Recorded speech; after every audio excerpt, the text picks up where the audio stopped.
And meanwhile, Syrian President Bashar al-Assad has called the chemical incident in Syria a 100% fabrication. Maria Fanashina joins me live now with more details on what he said.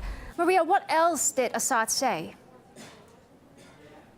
Hello to you. Yes, the Syrian President Bashar al-Assad has said that the reports about the alleged chemical attack in Syria's northern province of Idlib that took the lives of dozens of civilians, including children, was a fabrication that was used to justify the bombardment of the country's airbase in the central province of Homs. Just to remind you, this is for the first time that we've heard President Bashar al-Assad commenting on the events since the U.S. hit the airbase in Syria last week. That is because the U.S. said Assad was responsible for what they described as a chemical attack in Idlib.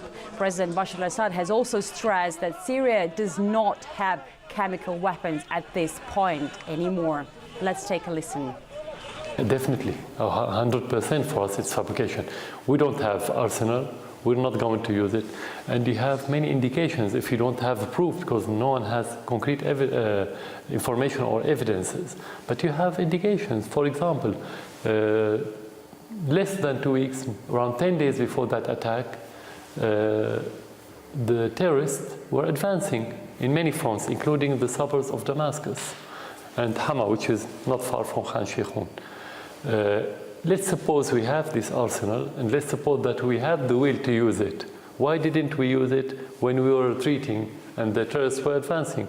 President Assad has also accused West and especially the United States of America of cooperating with the terrorists, and he has expressed his doubts that they actually want to defeat so-called ISIS. Let's take a listen.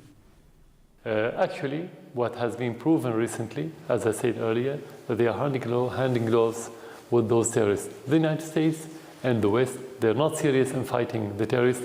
And yesterday, some of their statements were defending ISIS. They were saying that ISIS doesn't have chemical weapons. They are defending ISIS against the Syrian government and the Syrian army.